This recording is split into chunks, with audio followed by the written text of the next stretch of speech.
For Schemata. So they will introduce themselves, but also the work that they've been done in Schemata, and also the current projects that each of them are working for. And three of them are the architects, Susan is art director, and I might call myself like, you know,なんだろう、コミュニケーターかな。I'm actually curator. Yeah, you're the curator. ああ、そうか。And ラブプレイヤー。なんか怪しい。Curator. Yeah. Artistic director of the hotel. So that I. もう始まってる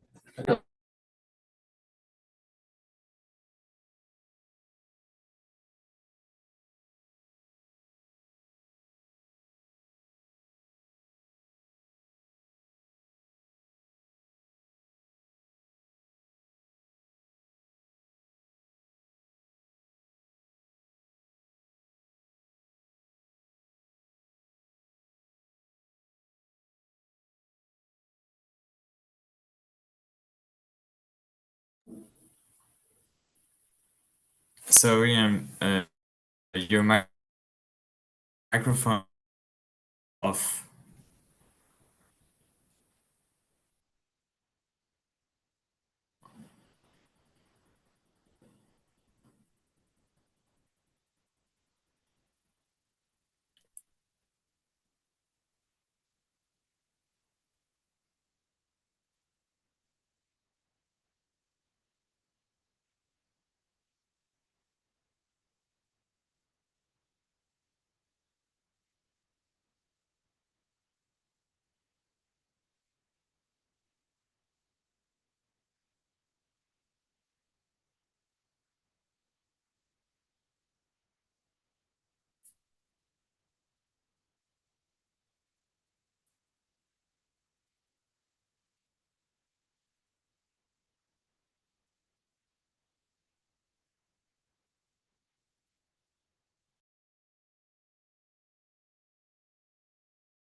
We cannot hear you. We don't hear anything.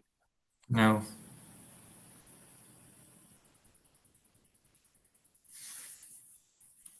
I think your microphone is off. Oh, sorry. Good. Thank you. Okay. So before we start, if you have any question or like anything that you want to make it clear, let us know. And I really wish we could share the view and atmosphere of Onomichi, but you don't like. Please have a I don't know intimate, nice conversation. Like here, we hope that we can share this. Yeah. Sure. Is everything okay? I thought that you wanted to say something, no? Yes. Yeah. Okay. All good. Thank you. All good. Yeah, Okay. all good. Okay. じゃあ始めましょう。Let's start. 始まった Okay. はい。 Hi. So we are on a planetary scale team, and this group we have Dana Senal from the Netherlands. She's a curator and an artistic director, and she's also the curator of the lab house that we are in. And also Wansa and Matthew and Ianis.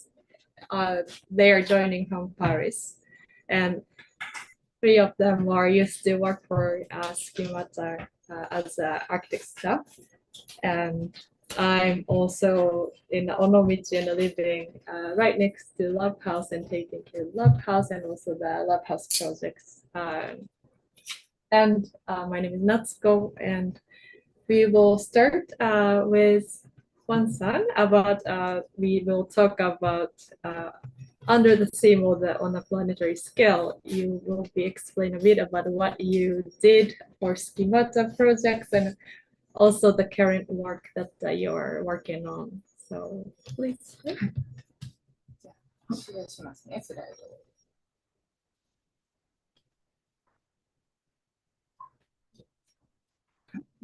Hello everyone, my name is Wang Zhiyan. I studied landscape in Beijing for years and architect at Musashi no Art University. Worked at the Schemata from 2019 to 2023. I joined projects like Musashi Building number 16 and Asama Onsen, Jeans with Muji, and Bamboo Project at JMBY. This page. I worked from the past year and this year. I worked on both design and construction management. And all the time, I keep to join the second one. Today, on the theme, Chikyu Koto, about the Earth, I will talk from these 3 points of view. Next. At the Schemata, I start thinking about materials, how they are used, and how to make it. Next. Start from the material, like bamboo. It grows fast, empty inside, but very strong, but cracks easily with water. But in Hong Kong, it's always used outside, like scaffolding. This project in Hangzhou is a fashion brand flagship shop. Bamboo is a lot of there is a lot of bamboo in Hangzhou, so we have an idea just to use the bamboo to make the grid system that can make the fresh brand a new layout every time. And drying it well, we could stop it from the bamboo cracking to solve the bamboo problem. The next. And about the material, how to make it is very interesting to me. Polypool was made by the used paper. With molds, we can create them into very different shapes. In the Jeans with Muji project, through about how to plate the glasses very lovely. So we choose the polypool, just like eggs in the polypool. So the customer can pick up easily. Just they are very lovely. And the polypool can be reused again and again. So it's very friendly to the earth. The next one. And from the 2024, I worked on design and constructor management because of the 4 years during in the Schemata. I'm very lack of ability to the site I don't very know the detail after. So we start the construction from the last year. Next one. The Joe Nagasaka always talk about the three parts of the project: client, designer, and construction. So I just try the design to constructor 2 years. Next one. The last year, I worked on the new building site. I managed the site, ground leveling, layout, marking, foundation work, and so on. Just like a 草やり、レベルの確認、やり方、杭の位置の確認、積み出し、ステコンなどなど。すべて。And this year, I have been doing the design, build, and the construction management. Just like design drawings and construct drawings, cost checks, ordering, buying materials, daily site check for only myself. なんか設計図、施工図、見積もり計算、発注、材料の購入、毎日の現場確認、現場で職人さんとの会話なども全部一人でやってます。すごい。The most important thing about the Chikukoto construction works always make a lot of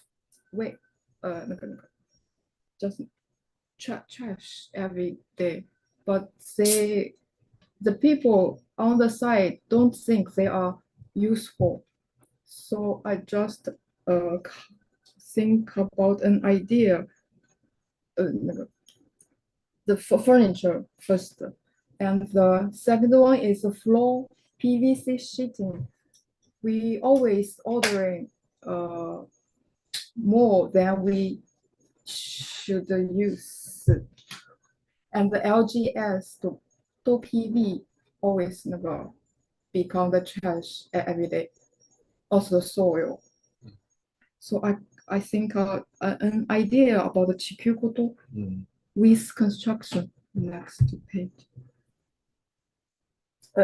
Maybe we can make a network to connect all the ongoing construction sites. A sites use the soil, furniture, wood, panel, PV, LGS. Maybe they can use by the B site for the DIYers or the other way. For example, PB, the Seco board can make them to the powder with the glue, and they can be the cement, like the concrete. So when we build the building, the tile, wood, and other things, they always become the leftover. We can use them to the other side. And when we design the project mock-up, and the samples always become the trash, they can also become the other side thing. This about the design and construction on the Chikukoto. Next. And the last one, I always keep in drawing during the 2017. And at Musabi, I always every day paint and upload my work online. So I met my current editor. Now I have 2 picture book series, and one has sold about a million in China. A million. A million. Next one, please. This the 1 million series, and it's published this year. Okay. But about the drawing, through the GQ Koto, I think more about we can use the recycled material to paint and use the bamboo to be brushes and even waste materials. The last one. And finally, when I think about the earth, materials, and construction, I feel there are new chance to the earth. And about me, the next stage, I want to follow the path of drawing. And I hope today's talk will also be a new chance to myself. Thank you, everyone. Thank you.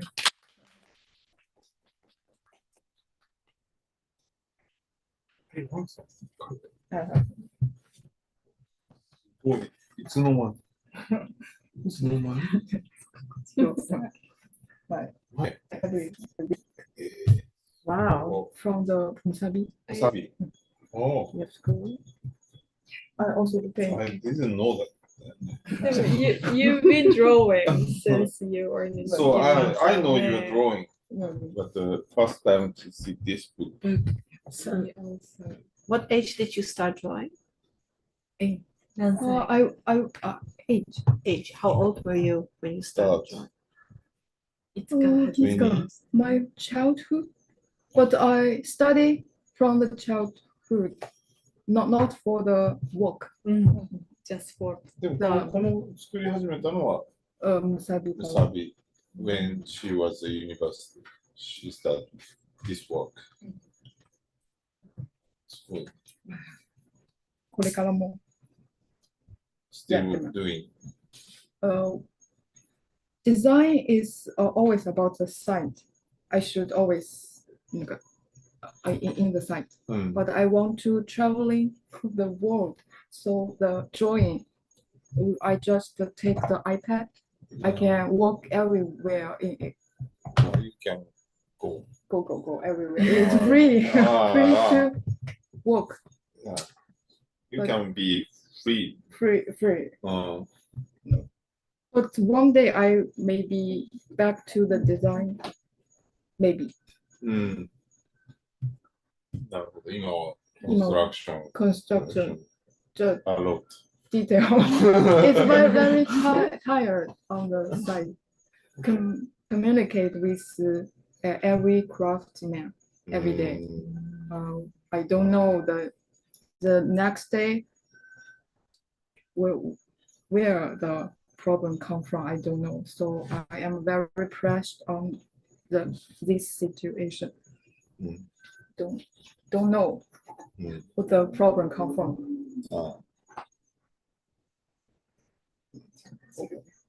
ありがと Thank you. Next.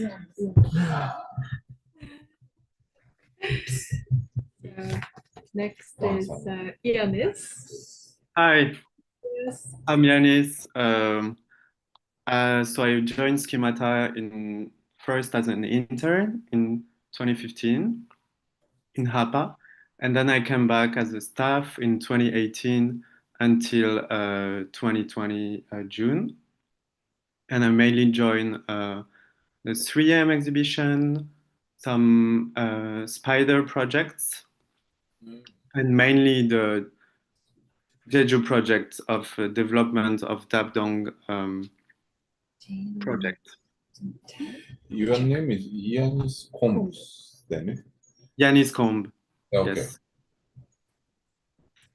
Yes. So today I will share with you about the development of Jeju project. I think it fits the theme because it's a way to make the city with existing condition that I thought is interesting for today theme.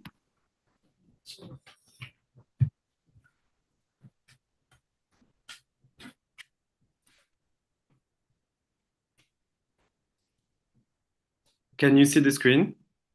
Yes. Okay, So that was, I think, the main project that I was following at the time. So it come from an invitation by the Arario to develop some building around the museum. And the museum is a red building. It's in Tabdong, which is a district that used to be the old center of the city. And what got our attention at the time was the lack of people, and many cars were in the street. And then there was very few people. And so instead of designing new things, we started to propose some use for each building and some programs that would fit and make the district alive. So for example, a bike rental store to explore the island, or some hotel to stay, or a sauna to rest after a long day, etc. And so this developed into this ground floor plan, studying the activity and thinking of the district scale with the activity scale, I think helped us to make some design decision. So if I zoom, I think we started with these 4 buildings. And the first action was to turn the main entrance on the back of the street, and to create some semi-public space within the private plots, which is the blue. And this is outdoor space, like common space, gathering space. And also to continue this idea inside the building themselves, which is the space in yellow. And actually, the space are for everyone, even for people that don't really shop. And that would actually also continue in the upper floors. So to achieve that, we did some demolition, almost fully opening on the ground floor, to making some free space, also making it bike friendly, and to insulate the building, but only in some parts that was needed. And so we hope that it would allow some new relation. For example, that you feel that you get invited to go to the barbecue from the bike store, or the opposite way, or to explore the area through the store from the main avenue to the back streets. So on the upper floor, we didn't need much space, so we just created mostly also a terrace, a garden terrace and a bar. And that acted as a layer between the street and the shop to become a place of life, a place of encounter. Some of the furniture that Joe called interface were shared between the buildings, like plant pot becoming seat or shop counter, or some racks that can be display or shelf. And for the cafe was built inside the museum, so you could either come from the museum or to go to the museum coming from the cafe. And so to do that, we had to dig the level with the street, to open the facade, and to connect to the lobby. So it became a space that you can walk through, that you can also stay, and you can observe, take your time, and create a possibility of new interaction with the street. And so while renovating the building's facade, we had to decide on the new surface, and we chose that the color range from existing shouldn't create this strong line with the other buildings. And that's the concept that Joe called the invisible development. And that became a way to change and transform the city. And these small changes of the district will become visible from many different points of view, and hopefully would create a dynamic that can expand in the future. And I hope that it's still going right now, and I heard that it's ongoing. So after that, I work with architect friend Shotaro Beno. We worked for the renovation of Shoyogama pottery. It's in a potter village in Yogo. And I think he has some link with the previous project. So the site is surrounded by mountains in a quiet atmosphere. And the area is known for the climbing kilns, which is the wood burning type of kiln that is following the topography. And so potter are doing ordinary products and also more artistical piece. The family is spread in the hill. On the top of the hill, there is the grandfather, then the father is in the middle, and the son who invited us, which is the third generation, is at the bottom of the hill. It's close to the only road that is going across the village. And that's the building that we had to renovate. It's actually two buildings. One building is a wooden building in front of the street, and the other one is a steel warehouse type, both built in the 70s. And I think we had a very limited budget, so we only did a few architectural interventions. So in the steel building, we started to remove the overall added elements over the time, finding back the original volume, and then finding back the existing partition that we extended using a small section of sugi, which is a light, maybe cheap and local way. That was a similar way that it was built originally. What's interesting is that actually the carpenter was the one who built the wooden building itself in the first way, and he came back to renovate the place. So then we added some insulation only for the L-shaped part, this volume, for thermal comfort and for privacy. So you see in the plan, it's 2 bedrooms for the potters and a kitchen and a living space. It's the only insulated part of the building. And the remaining space was more of a gallery, a shared space that can host events and display some art pieces as well. So it became a free space, a larger volume that the owner could freely appropriate and change over time. On the ground floor, we connected the new shop in the front, and you can, from the road to the studio in the back, and you can freely visit, and you can also access a common terrace that is hosting some workshop and some events.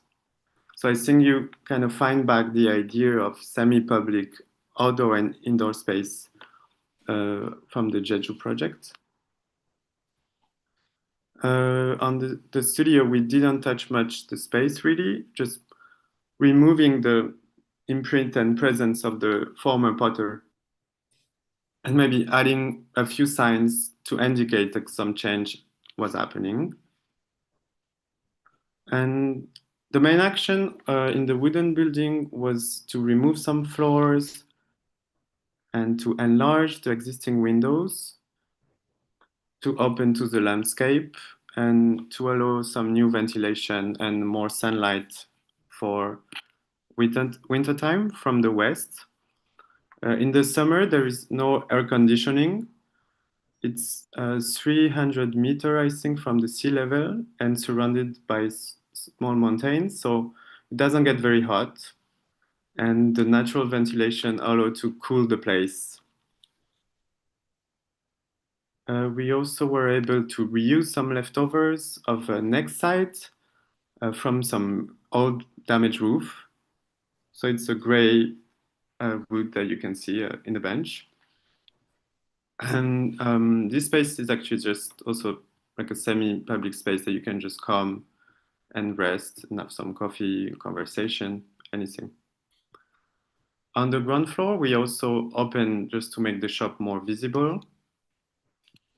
And all these new openings reveal the interior in a new way that's kind of forming a landscape for the people that are passing by car and to stop by.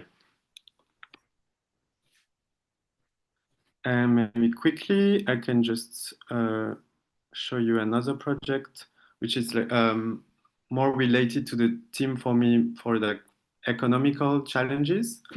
This is a prototype of a house. It's an annex that is surrounded by agriculture field. It's using a ready-made module that's normally used for storage and that we diverted the original use. So initially you could build 50 square meter, which is the yellow, from the regulation. But we decided to pre-install the 6 other modules that can be, and that the house can extend later, and to the maximum of 200 square meter by the regulation, and having some light foundation to have a limited impact on the land. And that would create like this outdoor terrace that is triple the volume of the house and some possible activity. And the steel structure can host additional element like sun protection or even growing some plants. And this flexible framework is open to adaptation over time and from the change of the inhabitants.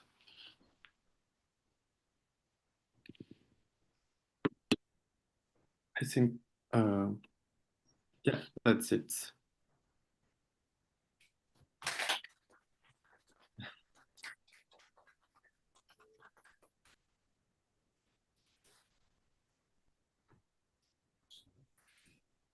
We keep go on to Matthew if you're ready. Yes. So let me share screen.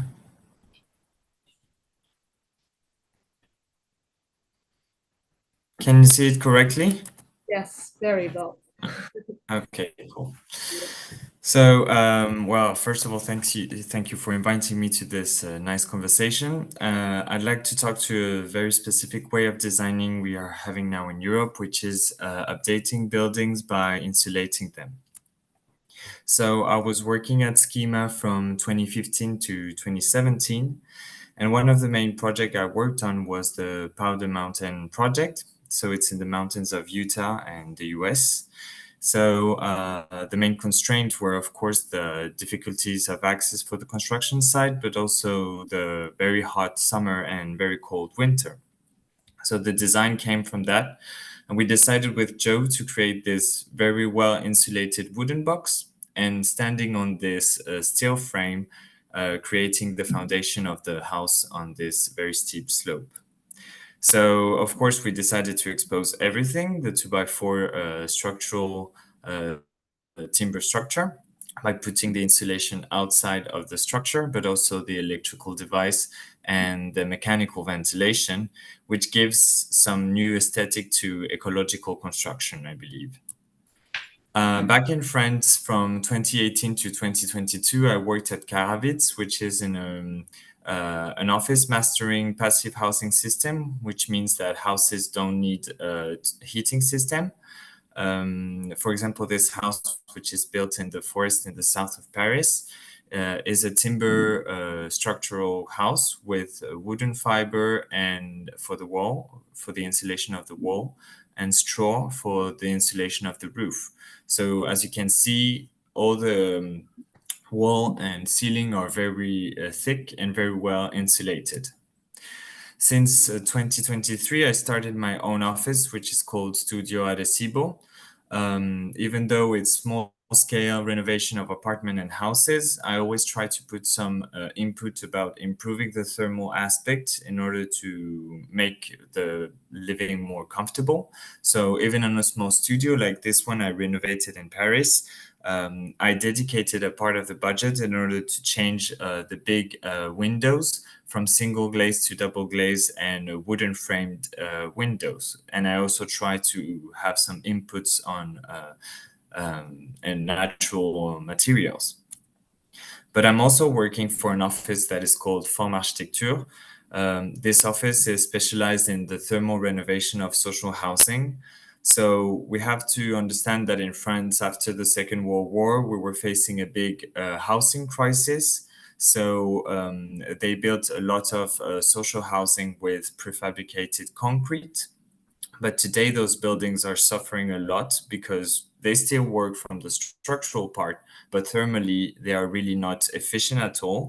So people are very cold in winter, and they are suffering also with the new heat waves that we are having in Europe. So the idea, thanks to the public policy, is to renovate them and to make them more livable. So a quick summary about what architects are realizing and facing now in Europe is that climate change is changing our job.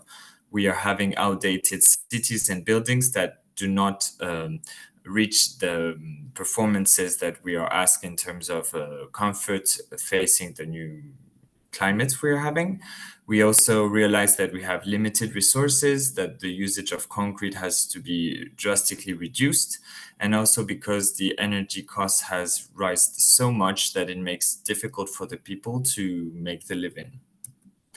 So some architects are saying no to demolition and yes to renovation. There's a big lobby trying to make renovation cheaper than new construction because demolition is creating a lot of waste, a lot of air pollution, and also it doesn't solve the housing crisis we're facing.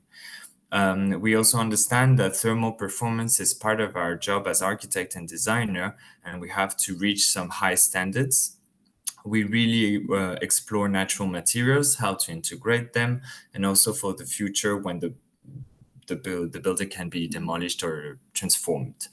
And also we explore the usage of space thanks to our new ways of living. So more shared spaces, but also the usage of bicycle and public transport, generally speaking. So I'm going to focus about the renovation of social housing principle we use in the office. So first, it's adding an exterior insulation to the envelope, which means changing the windows, adding insulation on the roof as well, and the lowest floor. This way, we protect the building from cold and hot. We add a mechanical ventilation system in order to extract the humidity that is stuck in the building, because the humidity damages the building, but also it can become a health problem for the inhabitants. This idea is to reduce the consumption of energy because we protect the building, and also we try to switch the energy source from fossil fuel depending energy to renewable energy. And we do all this construction while the people are still living in the building, so it makes the planning very difficult. Nevertheless, we try to renovate partially the interiors, especially the kitchen and the bathroom, that are the ones that suffer the most from the lack of ventilation and humidity, of course. And finally, we try to update the existing building to nowadays standards and new ways of living. So these are quick examples of how it looks like adding this layer. It can feel a little bit strange at first, but we are sometimes asked by our clients to change the image of the building, because since we're working on social housing, sometimes the neighborhoods are suffering some social and security problem. So the idea is to change this social feeling to something new and bright and modern, so the people can feel proud of it and take care of the building as well. So typically on the left, you can see how we do on the construction site, and we decide making those one-to-one mock-ups. in order to decide the final details. And you have to imagine that inside the people are still living. So the construction is very interesting in that terms. But of course, sometimes as architects, it's very challenging because we don't want to cover those buildings. Sometimes we have very good quality facade and it's a little bit of a pity to be covering them. So when we have those cases, it's a real design challenge to keep a very high architectural standard. So this is one small example of a project I'm working now. So it's in the suburbs of Paris. On the left-hand side, you can see the building. It's a typical prefab concrete building from the late 60s. It was already partially renovated in the 90s. And on the right-hand side, it's our proposal, which is making a new installation of the building, changing the windows, changing the balconies, and also creating a new landscape design between the buildings and creating bicycle parkings and stuff like that. So these are typical drawings that we make. So everything that is in black is the existing, and everything that is in red is being like changed or added. So you can see that we fully wrap the building. We're making the walls thicker. For example, in this case, we are adding 150 millimeters of wooden fiber in order to protect the building. You can see then we also do it on the roof and the lowest floor. And we also, during those construction moments, we improve and we adapt the building to fire regulation, especially when we change the window, we have to follow the new rules. So these are the challenges we're facing. A quick view about what we do inside. So sometimes the interiors, I haven't taken the worst pictures, but sometimes the interiors have been suffering a lot because of social, but also because of the lack of renovation of the building itself. So we have to do very fast transformation because the people are still there. So we have to do 1 day's intervention. And we have to do something that is solid, something that it looks bright and modern, and at the same time quite neutral, so it can adapt to anybody's taste. And finally, I think I'd like to finish with the idea that natural materials have to come more and more in the renovation field. So on the right-hand side, you can see it's a straw construction class that I have been taking, and with natural finishing. So far, the reglementation is working for new construction, but yet is not allowed to use straw for the renovation. So I think that must be one of the next steps in order to make it even more positive. And on the left-hand side is the passive house I was working and referring to previously. The system we used was prefab timber construction, which can also be an option and an interesting way of efficiently insulate the buildings. Thank you so much.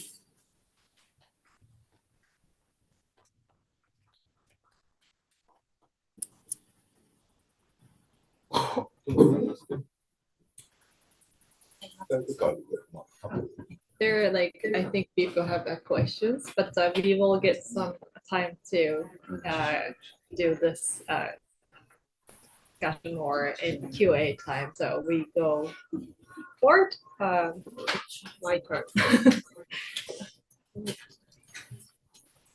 I was just wondering about one thing. Do you do camera or do you do that when you talk?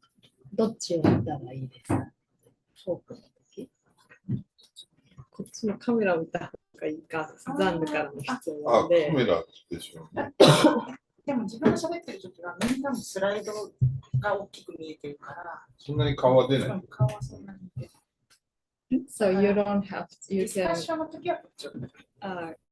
well, there was a question from Susan that which way we should look like when we do the presentation to camera or the other side. But during the presentation, everybody see the screen, so you can see the screen. Oh, But, okay. I when the see. time that we do the discussion, we see. on the Okay. camera.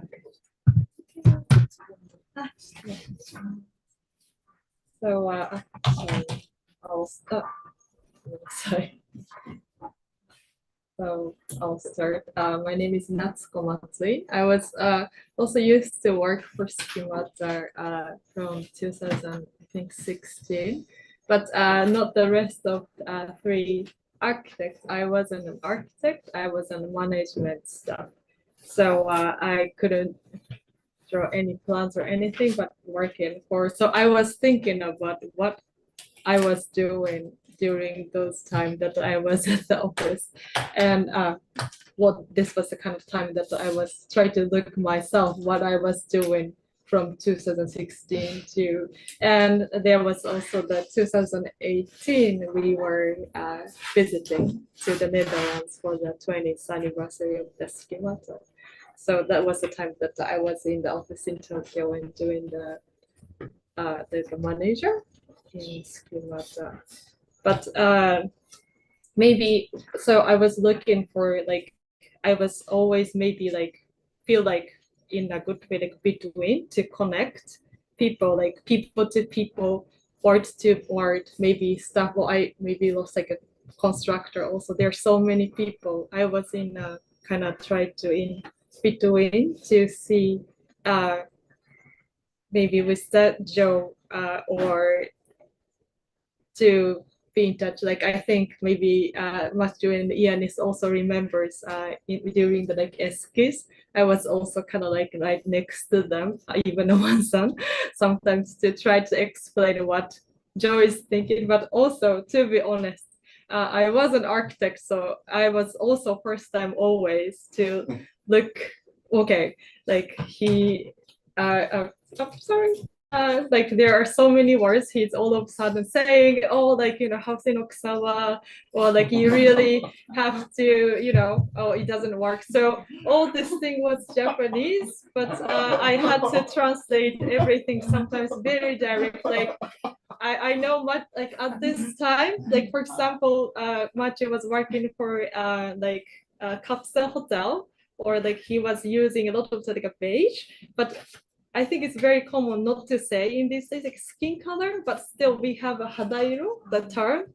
that we use for this color. So I just still remember Machi was so pissed that when he used Nagasaka-san using the word of like hadairo or all this kind of like cultural interaction, I really enjoyed it. I sometimes really had a also like finding myself to look, like always try to be between to understand what is the thing that I'm kind of like in what kind of the moment I'm in the middle, and try to connect somehow in something Joe wants to see, but also Joe is sometimes looking for something. So we are kind of like on the journey together. Like I think everyone is on the journey together. So that maybe I could say that my management work is something that the translation, not about like Japanese to English, but also like for myself, like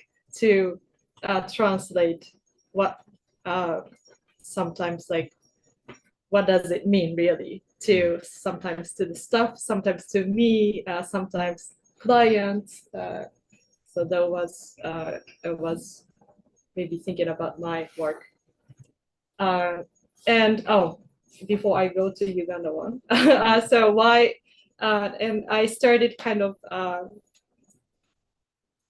thinking about like schemata architecture as like, well, like I was in kind of between, and I also realized that the schemata work is also like in between, and try to see like new and old, or sometimes private and public, and of course making something new, but also really to find the new meaning from this kind of like this, I don't know, sometimes maybe the void, or sometimes in a between. I think a lot of times schemata is finding like new meanings when the time that we are in a between. And I felt, I thought that also like before I was working, before joining like architecture field, I felt architect is someone that who are creating new things as like a new building or like a new existence. But also I really learned that not only about like a visible thing, but try to really capture or rename what does it really mean, and that's something that they can make like truly like a new meanings, or to like different new like value. So I next, and before I was working for Schemata, I was in Uganda.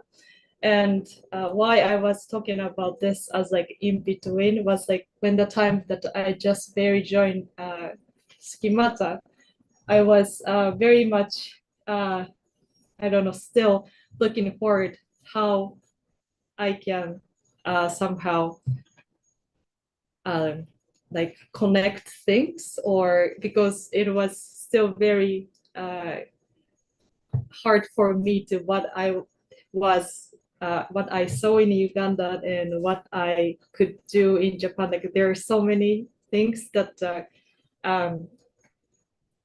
like for example, when I was living in Uganda, I've been seeing like so many way of people living, and also so many people like also at the same time like suffering. And Uganda was a very beautiful place, and the way that the people live in is very different, but also very same. They do eat, they do have family, and they do, I don't know, do the washings. All the daily life is there, but of course I see sometimes so many people has a different, well, the difficulty of access to the school or access to the hospital. And I was first, when I was in Uganda, I was working as a volunteer and doing the project as like an ODA project, and seeing this, thinking about, well, it is so difficult to, can I say, to think about the other side of the world when I came back to Japan. But also like I didn't know how I could share or how I could extend my point of view, like as I was in there, but I feel like I couldn't do much to utilize my experience. So, but I really learned that from the experience in Schemata, like still be in the middle and continue kind of continue working and connecting to the others is like something that I feel like I can extend my feeling or my learnings through Uganda, and also maybe I could I don't know, keep somehow in the future my feeling of like connecting to everyone, not only like thinking about Japan or the one culture, but to connect like so many people in a, I don't know, in a different way. I think it's so, for me, feels so important to be like all the things are mingled together, and making like things to forward to together, not just one company or one person or one, but I think that I feel the only way is to kind of like be together and keep moving forward together. So this is one practice that I'm doing at this moment. I'm part of the Lab House Onomichi. We are here in the Lab House Onomichi, but I live right next to Lab House, and I utilize this nice picture from the book that's going to be published. But I think maybe everybody knows, but this is the reason that I also came for Onomichi, to being here and also like to connect. And Suzanne is in the Netherlands, and Joe is an architect, and I live in Onomichi, and we share. We really hope that we share like the local people and also the parts that we express and get together and renew their kind of knowledge and also the point of view. So like slowly, we are start happening this. We are well, this is the day that we started, and one of the lady also came from the town, and yeah, we had a afterwards, like not only about on the lab house, but we like on the left side, the Sander is the artist that who also came, but he also like kind of shared not only about like his artwork, but also the like way that he thinks, and also the relationship really continues, of course, like with us and also the people in Onomichi, and also the time that the Caroline came. There were like a lot of time that I had a talk with the old ladies that who wanted to share the history of Onomichi. And also there was the time that the Goethe Institute had the events in here. There was a lady that who wanted to suddenly wanted to serve the tea. So all those like kind of like a small connection really like start to bring like other stories to the other part of like other world. So I felt it's something that maybe this is one of the way to think or practice, like to be a person on the, I don't know, on the arts. So this is like a former events that we did together with the local people. Like they started wanting to utilize the place, and also she came from the Mexico. Or there are so many ways that in these days started kind of like people who wanted to bring things into this space. We had this nice presentation, but well, if you have a question, I'll talk more details. But yes, I started. So I started like thinking what I'm really doing is like I still not knowing exactly what I'm doing, but I feel like it's so important. Like there's so many troubles, so many things that are on this world, but I feel it's so important to stay with the trouble. It's something that don't throw away. Just be in a trouble and continue thinking what I can do. And I feel that right now, like living in Onomichi with kids, and also this like lab house, and Onomichi is maybe people in here knows, but there are such a steep stairs and so hard. Like it's not, of course, convenient place because we have to carry everything by ourselves. And well, for example, like about the issue of the like garbage, we really have to carry all the things up to down, like, or if you don't do, someone does. So we really can feel like how much amount of the rubbish we are throwing each day, or you know, it's just it's very important for me to understand how my life is, or how much things that I'm carrying from the grocery store. Like every time I didn't carry if I were driving a car, just you know, but here I have to step by step knowing like how much I'm consuming and how much bottle I'm really carrying on. So all those like kind of things that I think the life in Onomichi started telling how it's difficult to like live as a human being, to like care about the nature, because we depend on so much and or we destroy so many things. But I think there are so many ways to also like cope with the nature, or cope with, I don't know, other culture, or I always just like daily life, little by little, doing this practice. So my journey continues, but this is how I now thinking about the living on the earth. Thank you.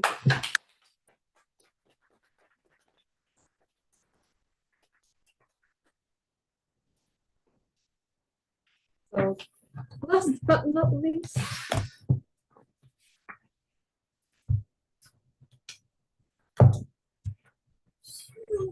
見せるときとか。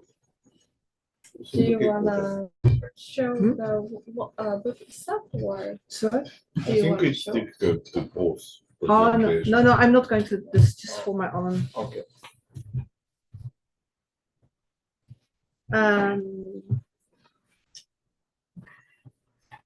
I'm Suzanne Oxenaar. I'm from Amsterdam. I'm a curator specialized in art in public space. That means that I'm specialized in working with artists in prisons and psychiatric hospitals, children orphanages. That's where I came from. And one moment, maybe you could, shall I do it or shall I? It's maybe better. Sorry, short. Where do I push?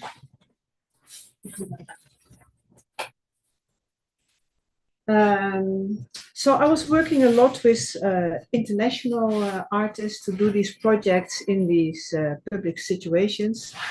And for instance, one of the artists was the Japanese artist Tadashi Kawamata.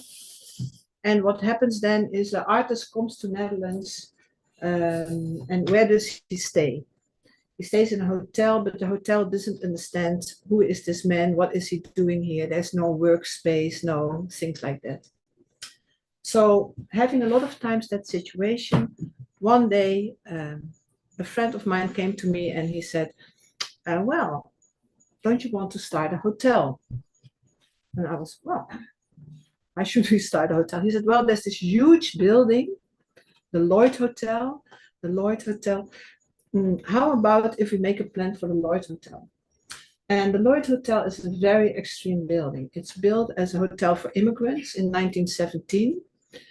I will very quickly tell the history. For immigrants coming from Eastern Europe, going to South America. Then it became an assignment seekers place during the Second World War for Jewish people hiding for the Nazis. Then in the World War, it became a prison from the Nazis. Then after that, it became a prison for Dutch collaborators in the Second World War. After that, it became the first boys' prison, well, with a special resocialization program. Then it became artist studios, and by that time, the building was completely run down.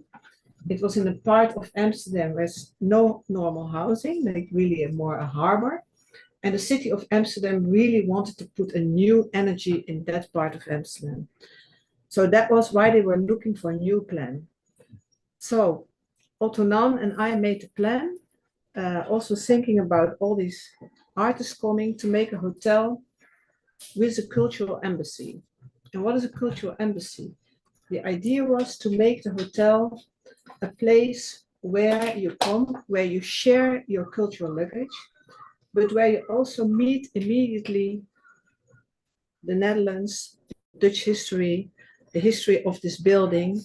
Don't hide this heavy history. There were very nasty things, very heavy periods in the Netherlands, in Amsterdam.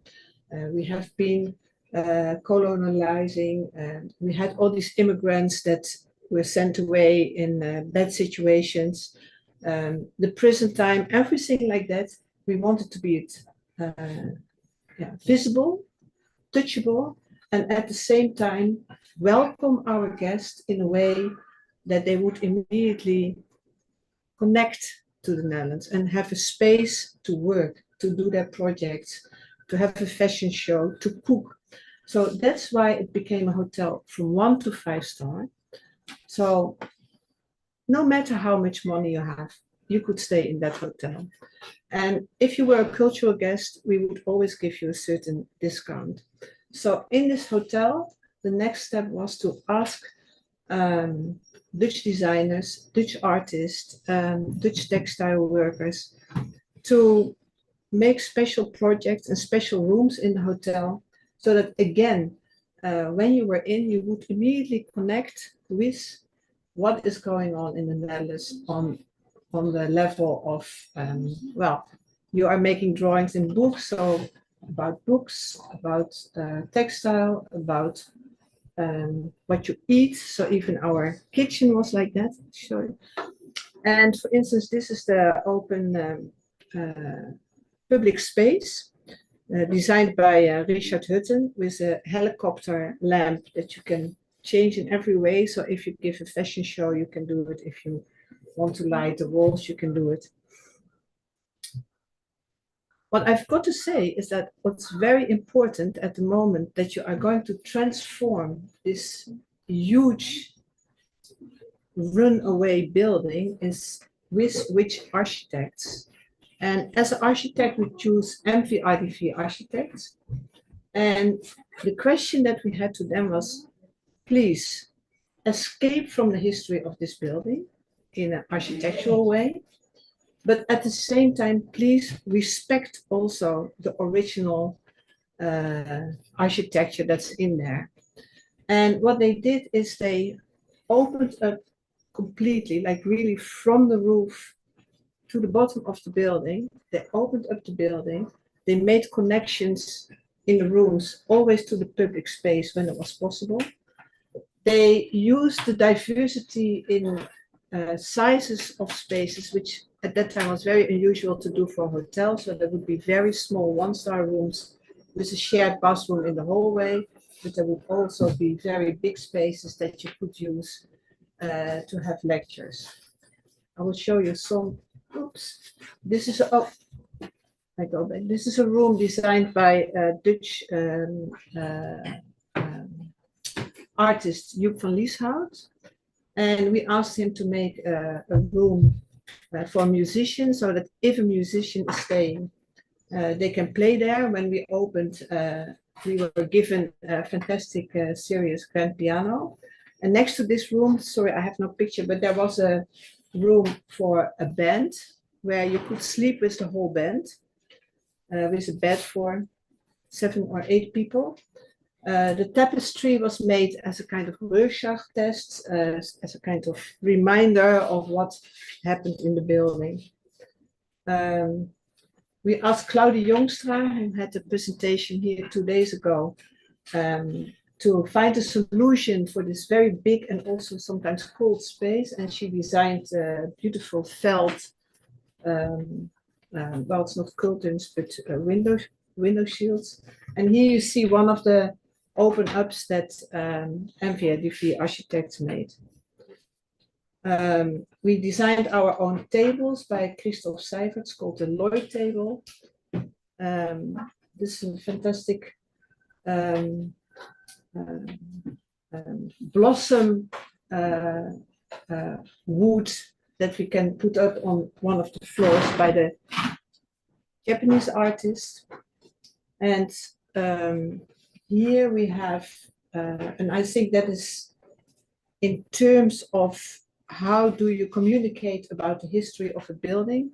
This is the Japanese German artist Suchan Kinoshita, who has in the Love House here a beautiful letter project upstairs. But what she did when we were, let's say, when we had taken away everything that we didn't want in the hotel, for in terms of walls and doors, Suchan started rolling a small ball through the whole building. So finally what you see here, this is like really a big boulder, and that was laying on the top of the building. It's kind of concentration of the history, but in a way that you can also, you can deal with it, because you want to sleep at rest in this hotel, no matter the history. So you also have to, you need to have the feeling that we dealt with that. So we also, for instance, any kind of text that was written on the walls of this building, we collected them, we made a book about them, and we communicate about it. And that means that also former prisoners or former immigrants, grandchildren from immigrants, artists would, like to come back to the building, even whether their history was sort of extreme. I'll show you a little bit more. This is a table from Joe Nagasaka. He made a beautiful table here. So also you see the story, like it's an existing original table, but Joe, like this, puts a layer over the table. So that makes it possible to be in the here and now, but to also be, well, in the history.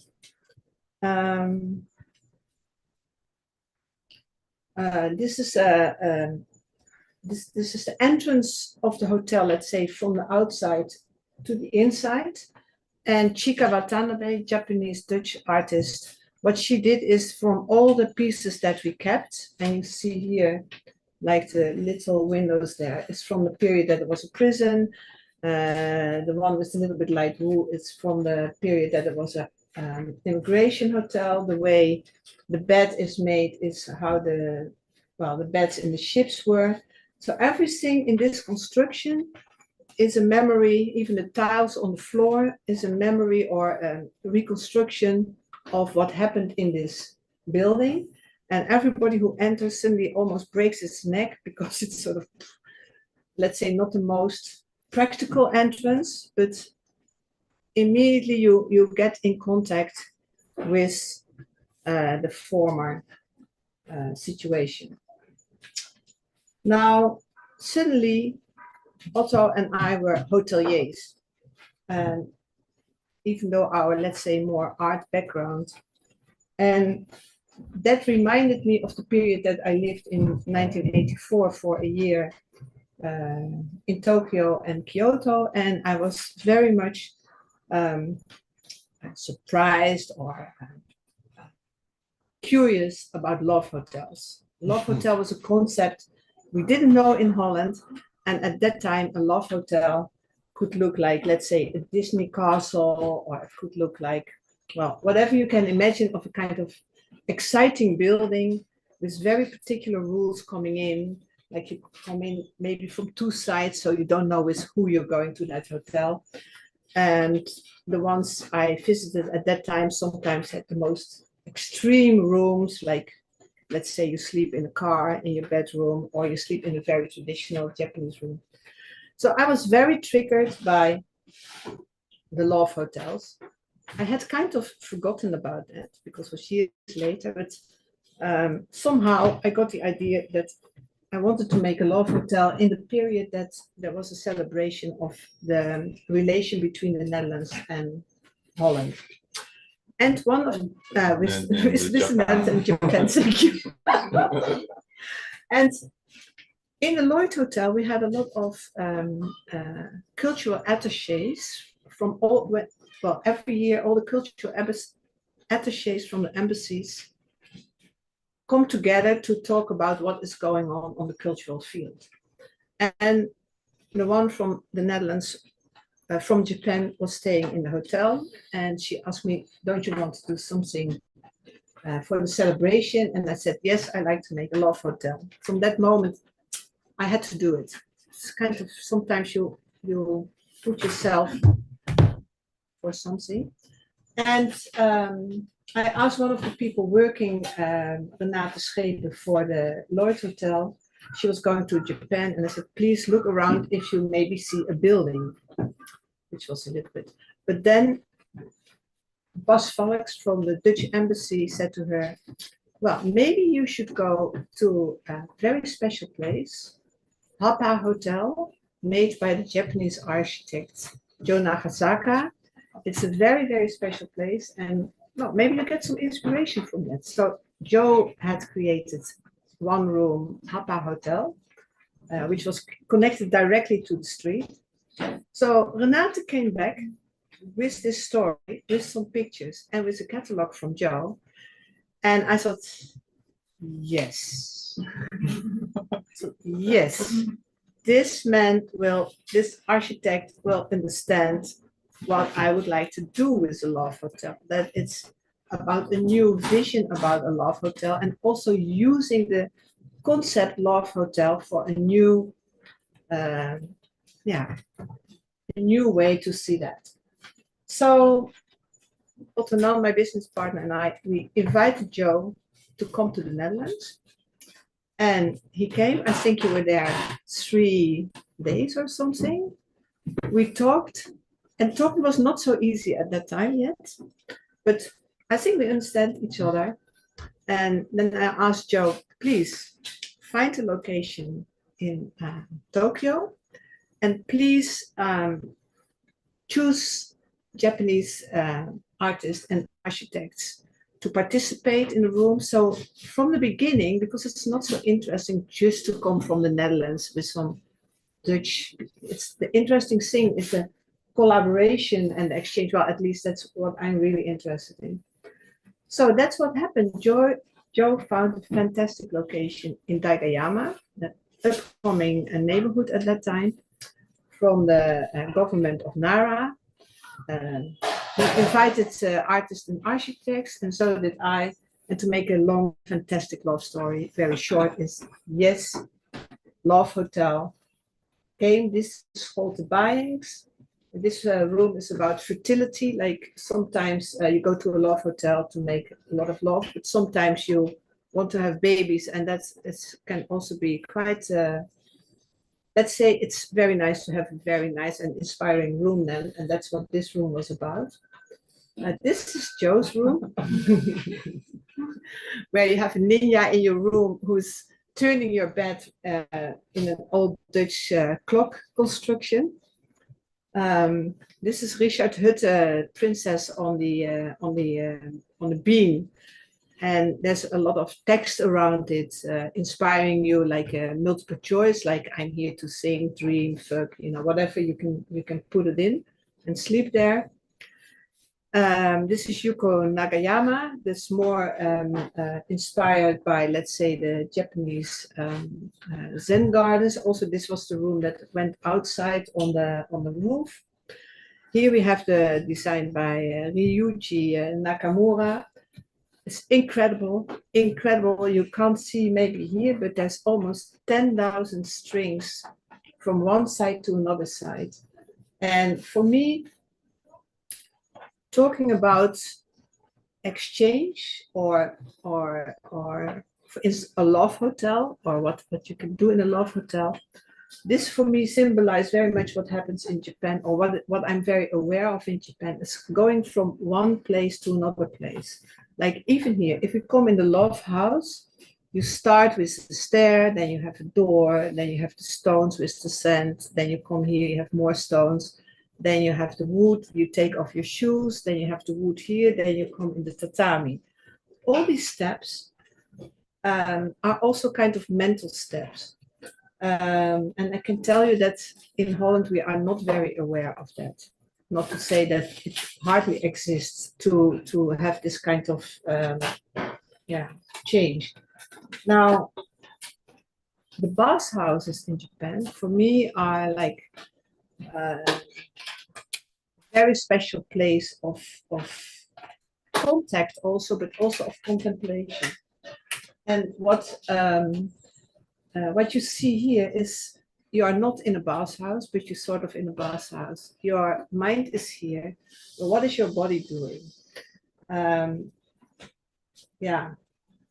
I don't have to say more, I think. I think it's extremely strong conceptually for me, also about what our love house was about, and what another vision on love can be also. Here we have Joep Verlies house. It's more focusing on the beginning of humanitarian, so very elementary, like this is the first female sculpture from Africa. Here we have Pieke, and Pieke Bergman, and in her room, the mattress fell in love with the floor and the roof, and the chairs fell in love with each other, the lamps, everything fell in love with each other. The room had a strong smell of chocolate. And this is very from Hiyuki Nakayama. I see it as when you fall in love, like really in love, you have this shiver, this sort of, stress almost, like you sort of, I don't know, excitement. So what you even see it on his face. So what he did, he made photos from the whole traditional room, and then he sort of put that shiver in. That looks very simple, but it's actually crazy work. Even the doors there. So imagine you make, the doors are not in here now, but you make a photo from the doors here, and then you put it back with the whole. I think this whole room fell in love with, I don't know who or what. He was in here yesterday. He was in here Yesterday? Why was I not here? Sorry. So still in love. That's what we are as a group, you know, as a group of artists, as a group of love builders, and the love continued. Joe came with a group of these artists and people from Schemata to the Netherlands, to the Lloyd Hotel 1 year later. And we were all going to present each other what we were doing, but sadly then came the news that a tsunami had been there. And you can imagine that when you are in Holland and your family is in Japan and you don't know what is happening. So it was very shocking, but also, so we stayed all on a place like this in the hotel, in the heart of the hotel, but it was always a connection forever, because it's, well, yeah, you lived through something, and it also made you understand yeah, totally different situations in Japan and in Holland can happen. I will shortly tell you here about another hotel that we started in Amsterdam. I showed it because it's about reuse and also looking at the city from a different perspective. Again, here the city of Amsterdam was looking, we found out, for a new use of 28 bridge watchers' houses. So a bridge watcher's house is a house on a bridge in Amsterdam, and the bridge watcher is there, and when somebody comes, the bridge watcher is the one who opens the bridge. Now the idea was to centralize that and do it all from a distance with cameras, loudspeakers, and digital. So you can see these bridge houses are all over Amsterdam, and together with Space and Matter architects, we decided to transform them into hotel rooms. And this was the time before Airbnb. So one of our ideas was that tourists usually come to the center, which is more there in Amsterdam, and don't go to the other neighborhoods. So for Swiss hotels, we thought it's interesting that they are in all these neighborhoods, and we want them to, let's say, see the neighborhood as their living room, as their restaurant, as their connection. It was an extreme hard work to develop them because they are all in different parts of the city. So for each house, we had to connect with different parts of the city, different rules, only to get to be allowed to come on Google Maps. You have to have an address. They didn't have address as well, etc., etc. Plus, the oldest of this house is from 1769, and the newest one is from 2010. So you can imagine that you have to deal with totally different materials, totally different architecture, and each time they are very small. There you can see how small on the right, because usually you can just have a bed in it, a toilet and a shower, because that's what you need. It's very hard to get a boiler inside or to heat them, but nevertheless, we changed them all. We have still 3 to go to change. Took a lot more time than we thought, which was very difficult with our investors, because you have money to do the whole project, and then the whole project takes 7 years, so nobody gets money back, and everything like that. Plus the servicing, the housekeeping. We do all the housekeeping on electric bikes, and we do the entrance through. You can enter through your telephone. Very important is that here you see a city who doesn't know what to do with these houses to keep them. At the same time, it's also really a pity that they stopped using them for the bridge watchers, because by stopping with that, they took away a whole very special layer in the city. These are the concierges of the water. Nobody else now is focusing on the water like that. There's kind of complete loss of control of the channels. So if you're in a project like this, it's really slowly you start realizing what all these levels mean. Like another level is, of course, let's say the people who clean the city, you know, who look at the dirt, or the people who look at the parks, or. But these bridge watchers had because we met all of them before we really started, and they know, oh, she's always too late, you know, with the bicycle, or you know, that boat is too big, or what is happening here. So that's about Sweets Hotel. Yes, this looks maybe like something totally different, but for me it's not. What I do is always connected with looking for a new vision to existing situations, for trying to open up.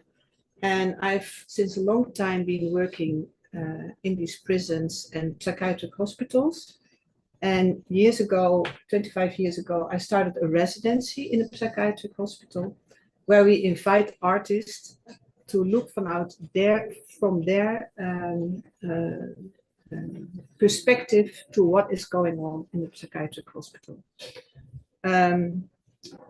This is done by artist Mariska Voskamp. She came there, and what she saw is that you don't see that somebody is depressed or that somebody has a deep psychiatric problem. It's different than when your arm is broken. So she said, how can I visualize that? And how can I get in contact with what's going on with people in this hospital? So she asked them to blow up a plastic bag.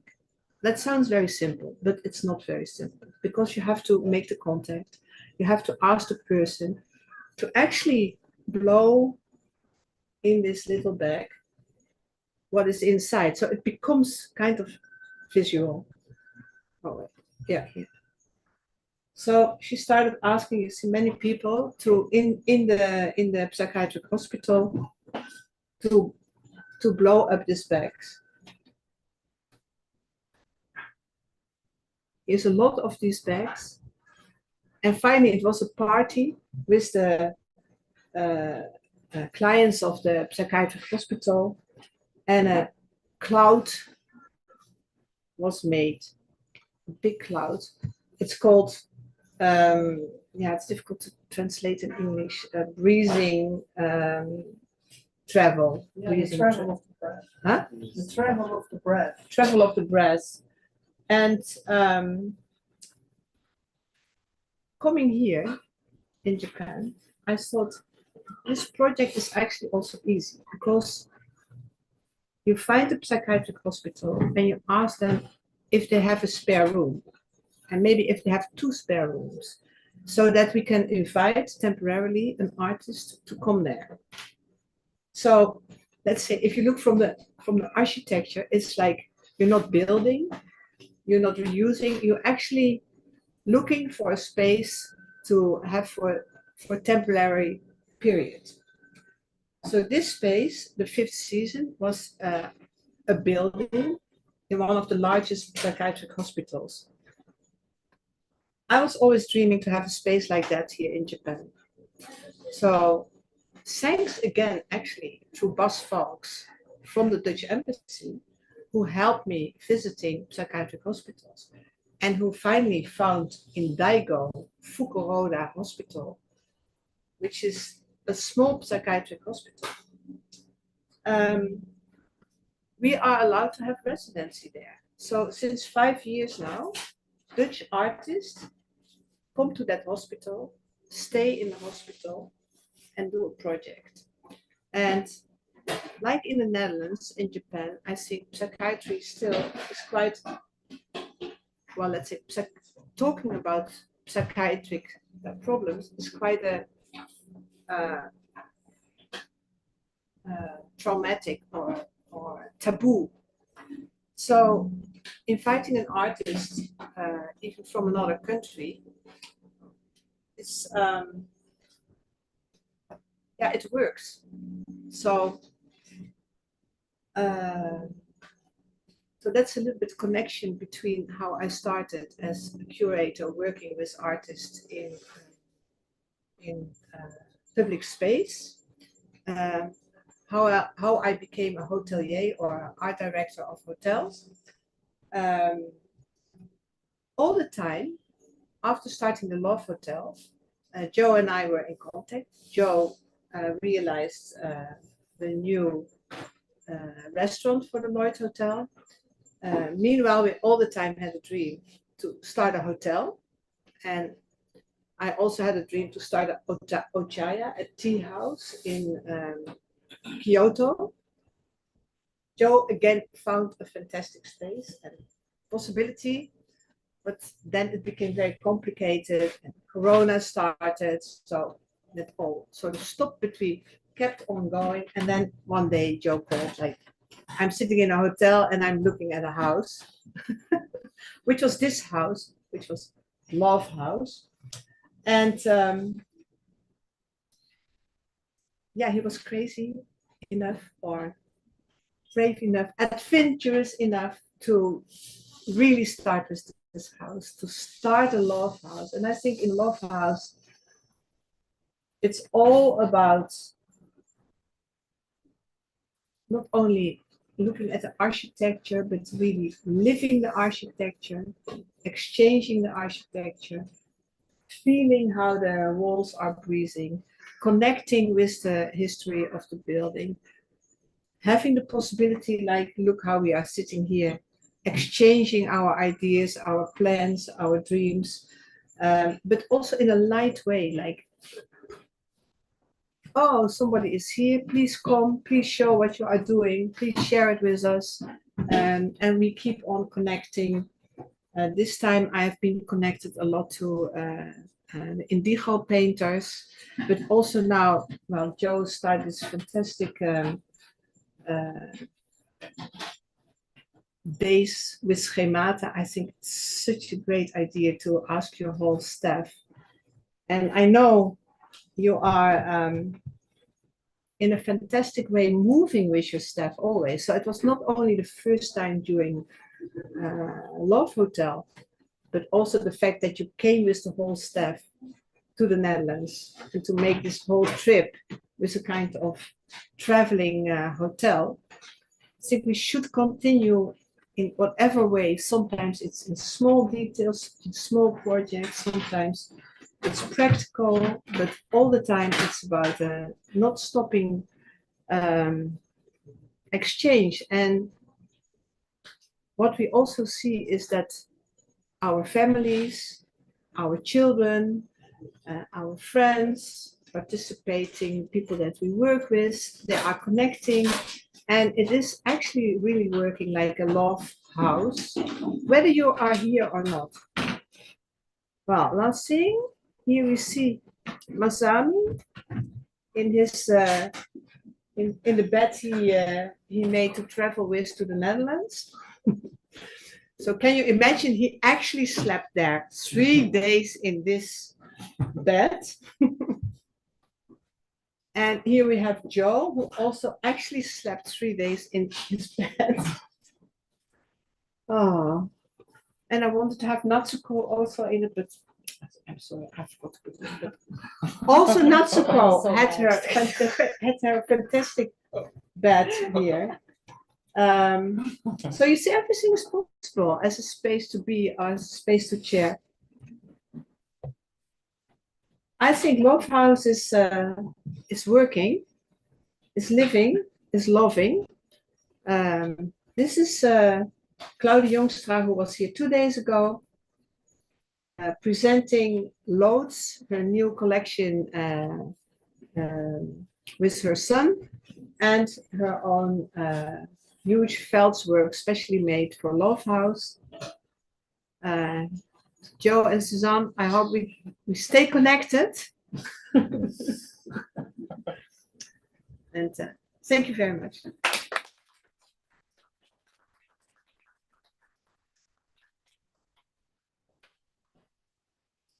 That's it. では時間はちょっとまず皆さんの時間をちょっと聞いて、そうですワンさん何時に出なきゃいけない16時半。 16時半まで。まあでもあと30分。あと2人にもちょっと4時までって聞いちゃってるから、ちょっと時間大丈夫か。And a flashback. Is it okay to Yanis and Machi? Do you have time? I'm still available. Yes. Yes. Me too. Thank you. でも、パソコン化してもらっていいですか。そこから少し。なんか完全に今、スザンヌに全部多分説明をされたような気がするんだけど。いいですか、訳してもらって。He felt like you kind of said everything to be kind of No. いや、でもなんかまあ結構それぞれの人たちをどうまとめるのかってちょっと難しいなと思いながら聞いてたんだけど、まあでもそもそもそのラブっていうラブホテルのそのコンセプトから、ラブホテルのコンセプトは本当にすごいなって僕本当に思っていて、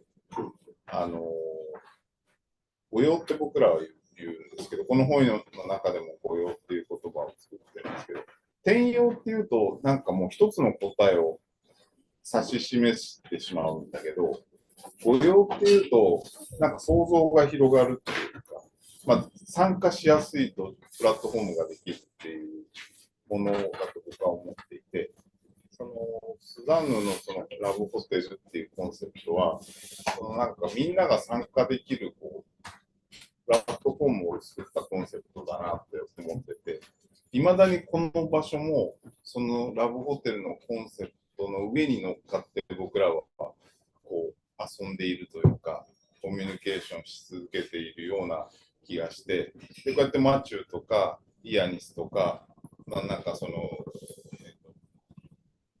イツ人のさんとか、まあ、どんどんこう国をまたいでいろんな人たちがそのプラットフォームを広げて、どんどんその領域が広がっている感じが、まあ、していて、まあなんかそういうことをなぜそう起こったのかっていうのをずっと今スザンヌは説明してくれてたし、それがどういうエピソードでこう展開していって今も続いているって話をしてたんで、なんかまあそれを続けることが何よりもその地球ごととしては本当に大事なことだし、僕らのこのラブハウスからやっていくにはそういう場所として続けていけると、まあきっとここにおける地球ごとっていう話はなんかまとまるのかなっていうふうに思ってちょっと聞いてます。もうほとんどだから全部スザンヌがなんか言ってたなっていうような感じなんですけど、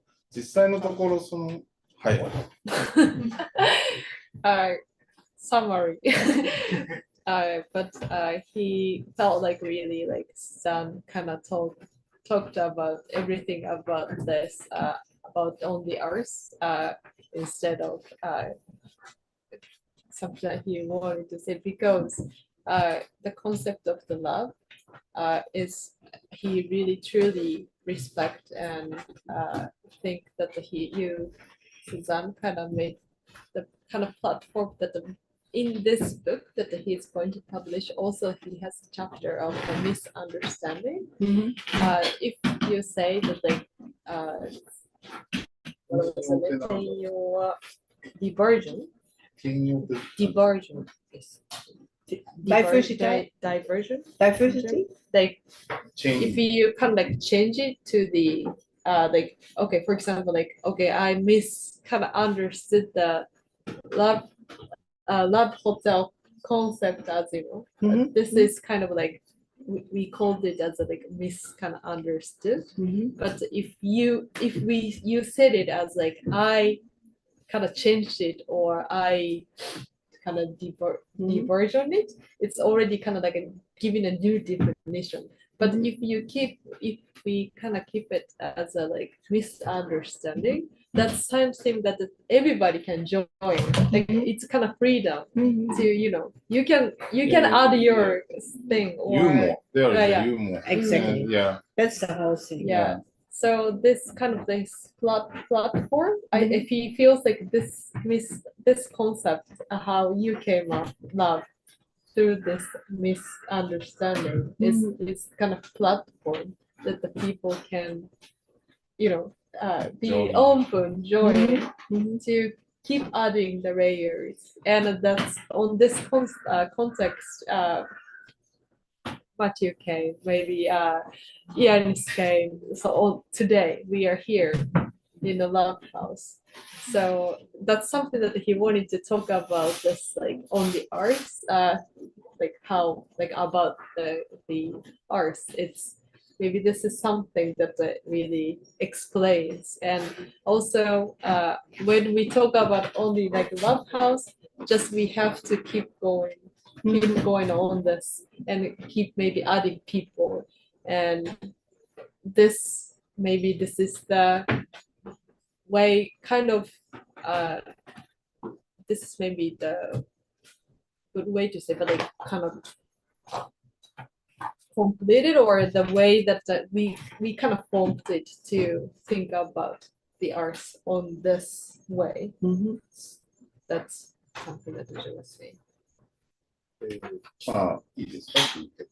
はいまあ、それを、まあ、ちょっと夏子さんたちの戻すと、この一応本の中のみんなの話とかをどこに置き換えられるかなっていうのを、ちょっとこれにつなげるように話してて、まあ、これが一つの今のラブハウスのあり方だけど、まあ、夏子さんが今後それを実際のところを展開していくときに、どういうことが必要だと、もっと多分今、オランダとの関係だけで結構作られているところがあるけど、もうちょっとこれが本当に他の人たちも巻き込んでやっていけるといいなって思ってはいると思うんだけど、まあ、その時にどうやってやっていくかなっていうのを今、どういうふうに考えてるかな。There is a question to me that he is asking about. これはどうやったら見えてる？これは、画面出そうと思えばシェアできます。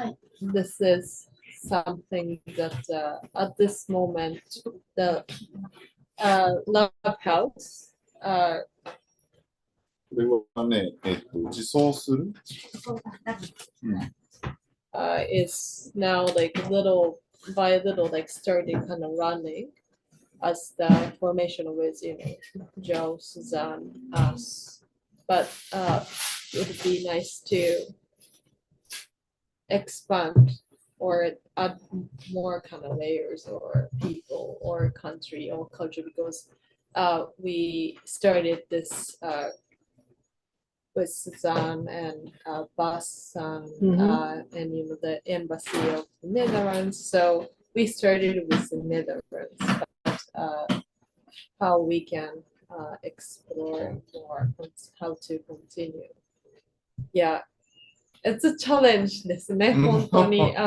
そろそろって感じ。well, it's such a, I think Suzanne also, I mean, everybody I think knows that how it's challenging to keep the old house. Also the way of the lifestyle.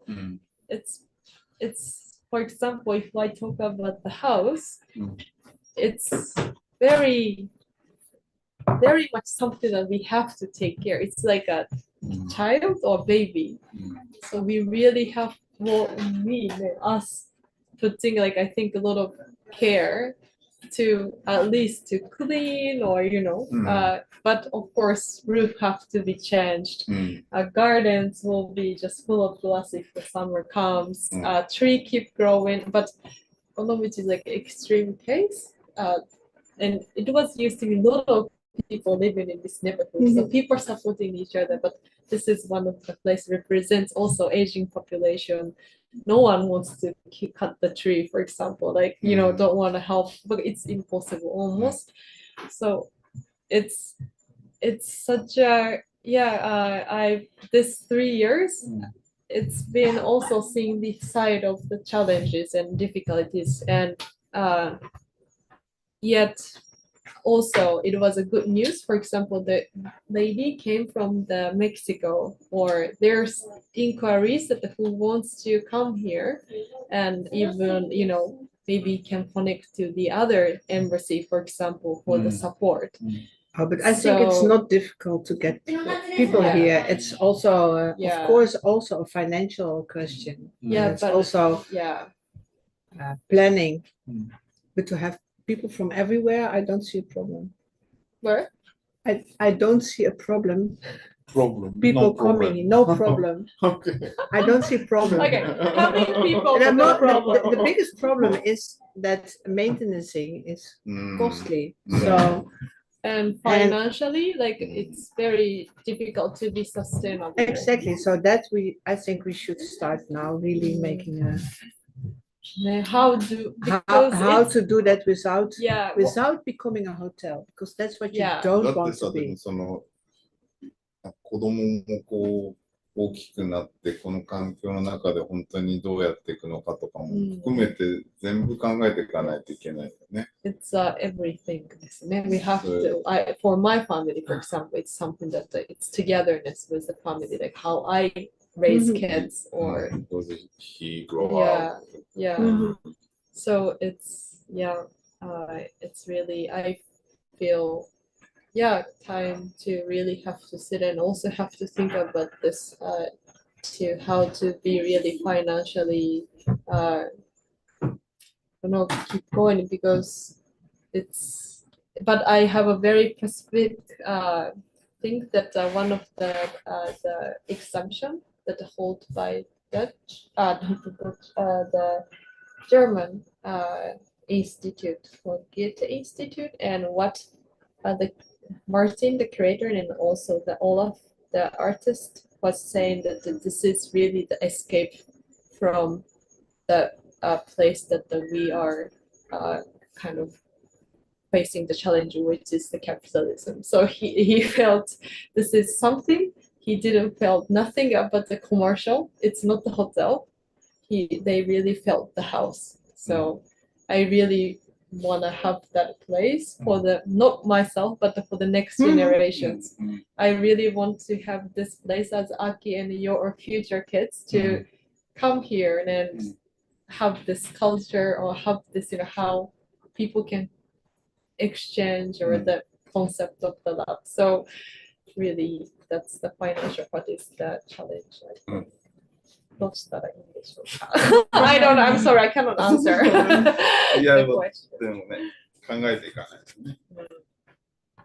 で、じゃあすいません、それぞれ待たしてるあれなんで、一人ずつちょっとここに合意に結びつけるのもどうかと思うんですけど、マチューの話がずっと断熱の話だった。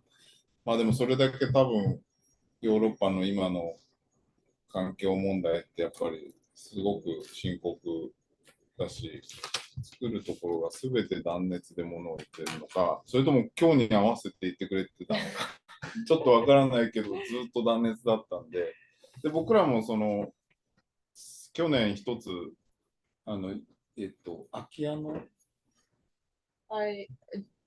This is a question, and also the something that about presentation from Matthew.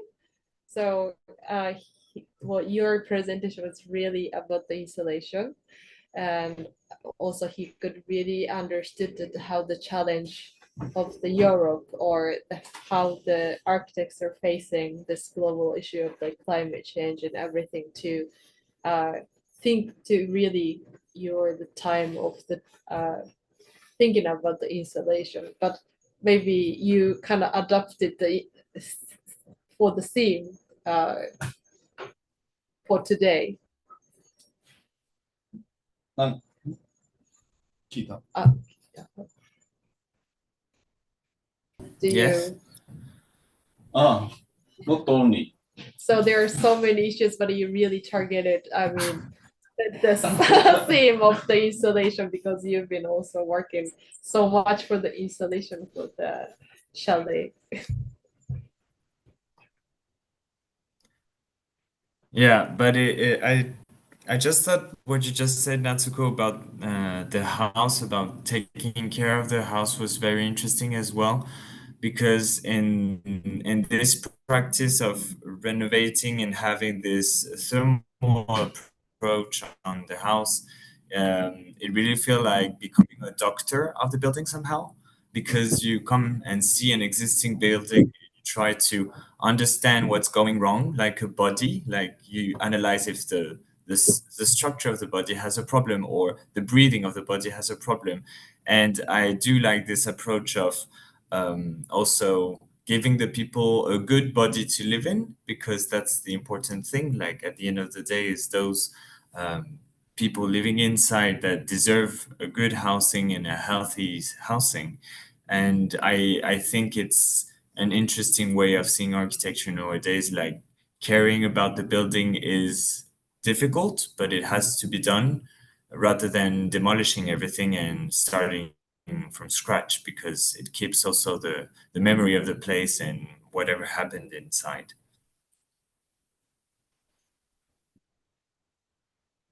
基本的にはドクターのそうがなんかその言ってくれたことにかぶせてくれたと思うんですけど、そのまあすごいケアしないとやっぱ維持できないっていうことを、こういう古い家について、それは本当にそのインスタレーションのことっていうよりも、そうやってこうリノベーションしていく中でも、こうまあ、お医者さんになったような家の、そのアーキテクトとして、その家の状態を見る、なんかちゃんと生きてきてるか、ちゃんと骨というか柱が梁がいい状態にあるかとかって、そうやって常にその家の声というか症状をこう見ながら長くこの家をこう持たせるというか、そういうことがそのすごく大事だと思ってるし、結局そうやって全部こう古いから壊していくっていうあり方を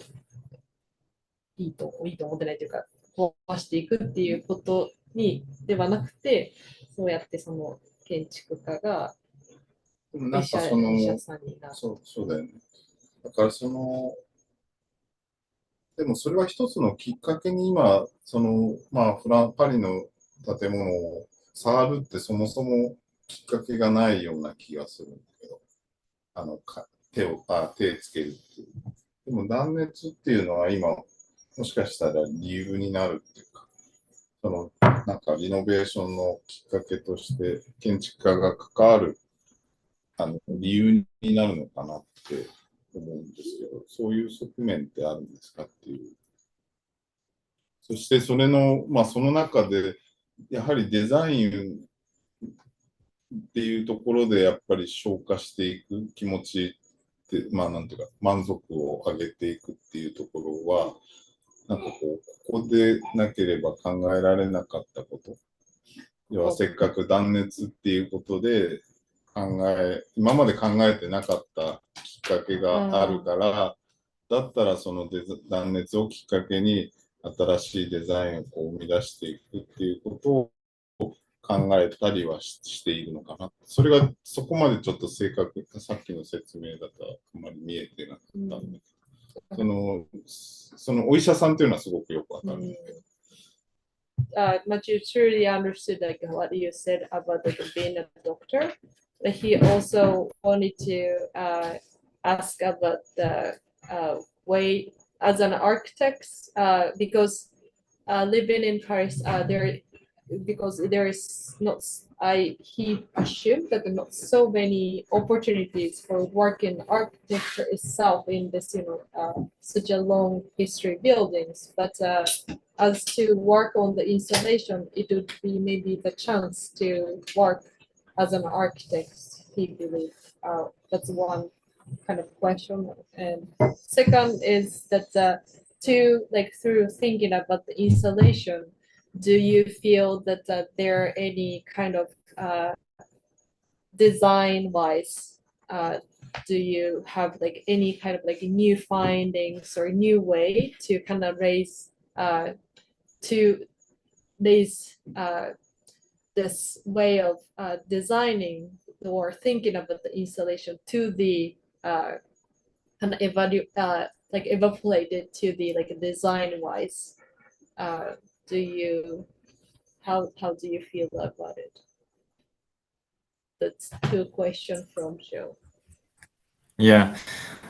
So the first question about working as an architect in Paris, I think one of the decisions why I switch also to this field is also because of the economical environment of new construction in France, generally speaking, where there's a lot of money that is being made, but not especially dedicated to both the architect, but also to good environmental solution. So while in the renovation field, I felt more comfortable with the economical system and why is the money spent, and it's spent for the people who need it.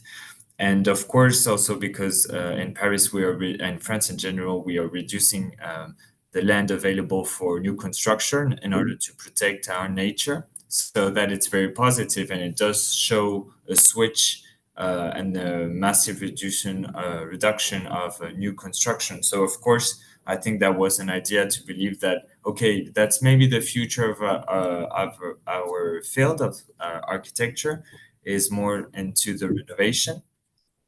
And about the design and installation, it's a good question because for me, it's very difficult to think about the facade only, but not thinking about the plan and the interior.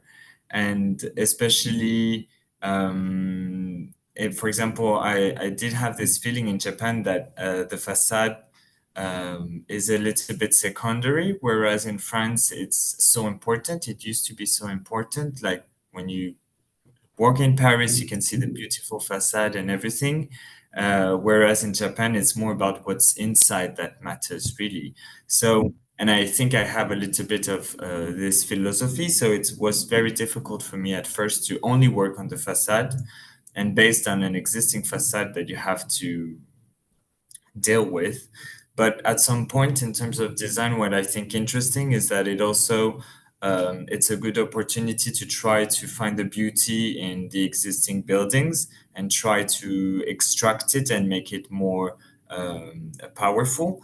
And yes, we're always looking for materials, new ways of using materials in order to make them interesting in those new facades. And then the design comes at smaller scales and details, like how do we design the entrances of the buildings and stuff like that.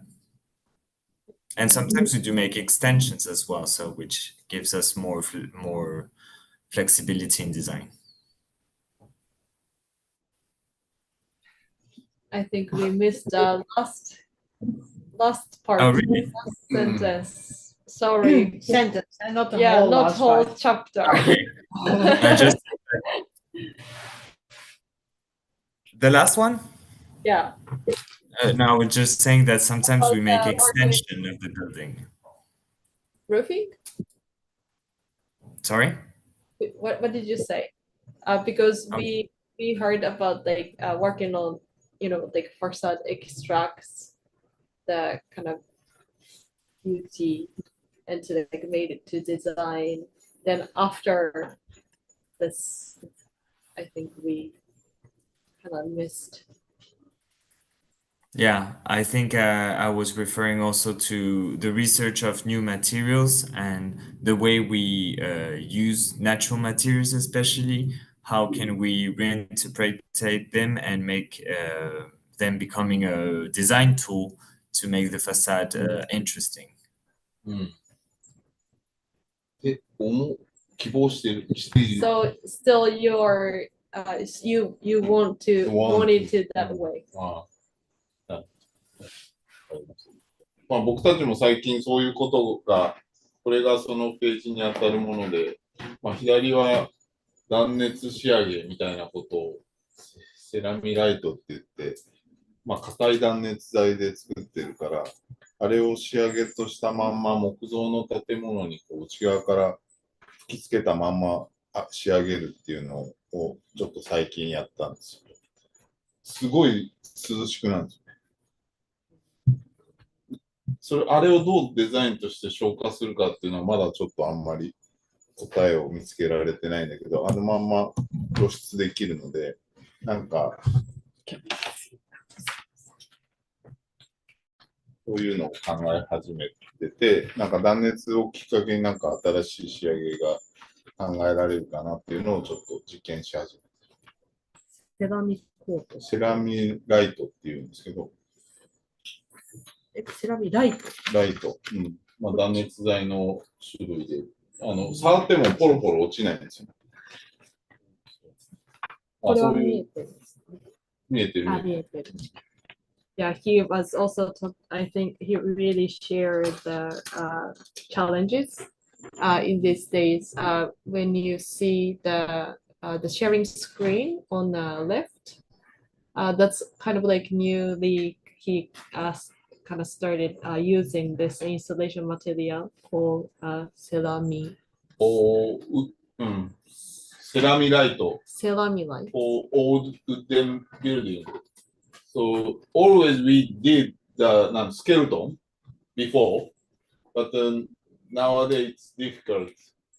So we need a new type of Finish. finish and insulation. So,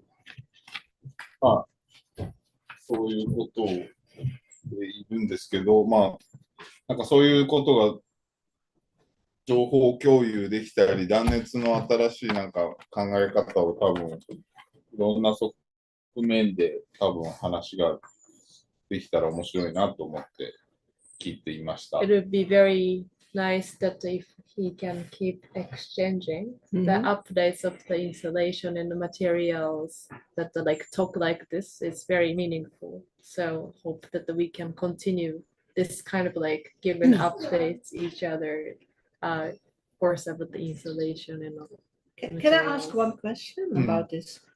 By the exposition that we had 3 days ago, Claudia Jongstra, one of the things that is very important is that I don't know how that is in Japan or in France, but in Holland, wool is burned or thrown away.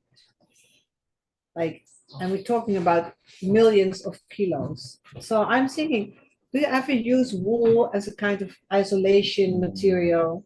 Because it's fireproof, it's very cheap. Yeah, we need a fireproof. But wool is fireproof by itself. Yeah, it's bound. It can be bound. It can burn. Do you have any experience with it, Mathieu? Yeah, I haven't yet, but I know that it's possible. It was one of our proposal.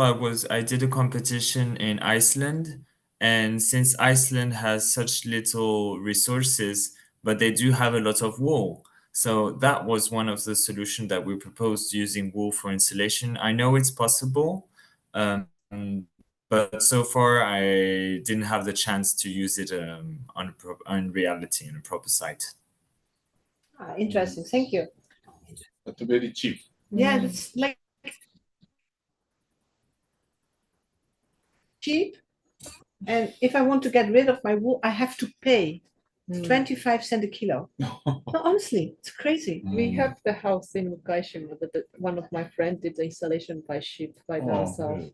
And then with also the rice husk, barn, charcoal ones. But also they were kind of saying that it's very nice, it's very warm. but just a bit of the worry of the fire. So Yeah, yeah, I think like that's for the new buildings. Maybe it's like bit. That's a challenge. So we have to think how we can make wool fireproof. Yeah, good idea. じゃあ、イアニス。まあなんかそのイアニスのその言ってることはこの本の中だと呼吸、ワンさん。じゃあワンさん行こう。ワンさんはなんか作り方を今多分すごい勉強していて、さっきのやつでもそういうことです。そのなんかウェイストマテリアルを次の物件にこう利用するっていう。そういう作り方からこうデザインを考えるっていう、これ一応そういう章なんだけど、まあ、どちらかというとそういう話なのかなと思ったんだけど、やっぱそういう現場ずっと見てると、なんかそういうアイデアが湧いてくるっていう。今のところは一つ。なるほど。あれを目標にして現場をもっと見たい。今の時点はちょっとまだ見つけてなかった。でもそういう視点で見ると多分いろいろ出てくるような気がするけどね。図面と実際作るときは結構差があります。職人さんは考えがあるので、もっとシンプルにつける。そうそう。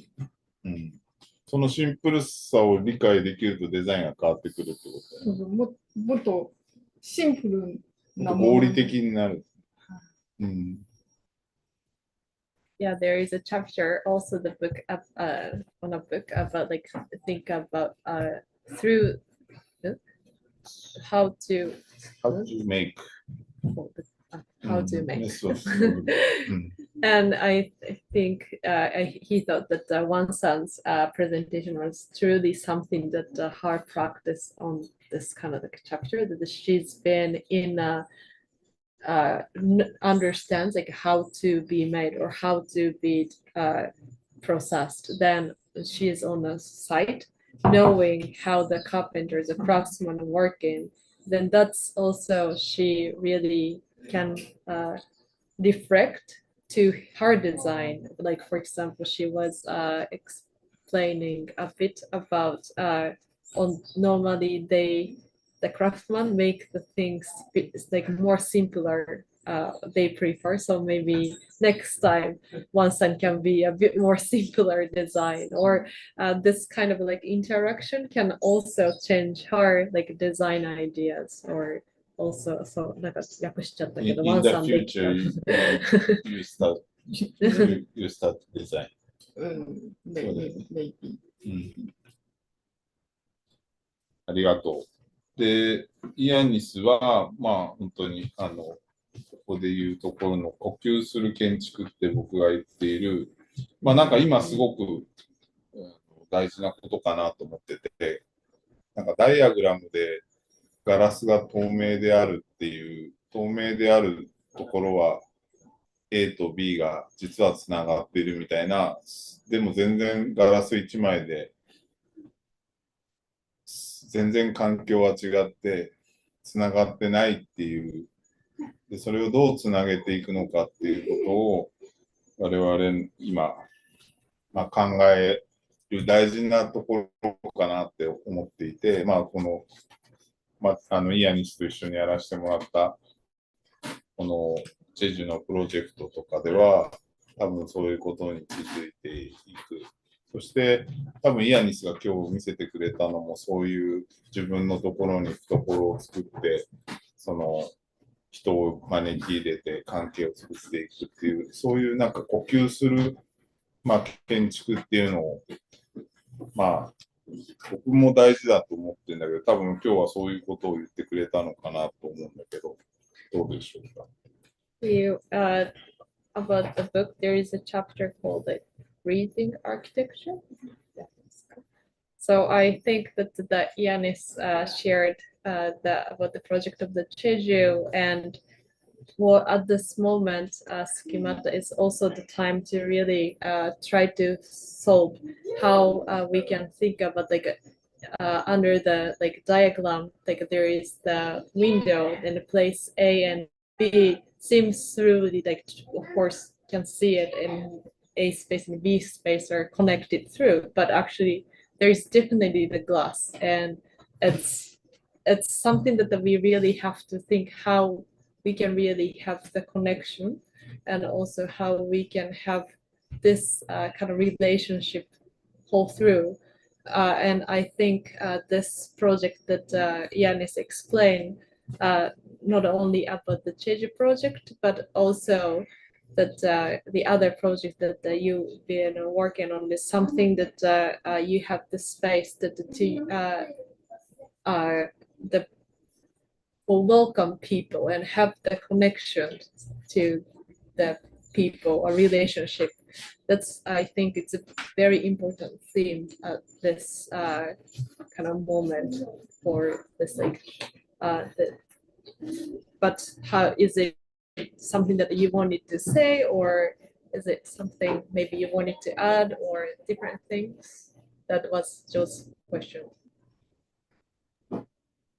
Yes, of course. I didn't talk during the presentation, but for me, especially the Jeju project was a lot of discussion with local people. It was always like meeting with 20 people around the table, people living in Jeju Island, some people living in Seoul, the team from Tokyo. So kind of international and exchanging ideas, and we cannot say that I think this whole project come from one person. It's really everyone talking like during dinners, like all the time. So that was maybe the main interesting point of the project, is all this conversation, and it was for a long span also, maybe 2 years, and I'm sure you're still talking now. So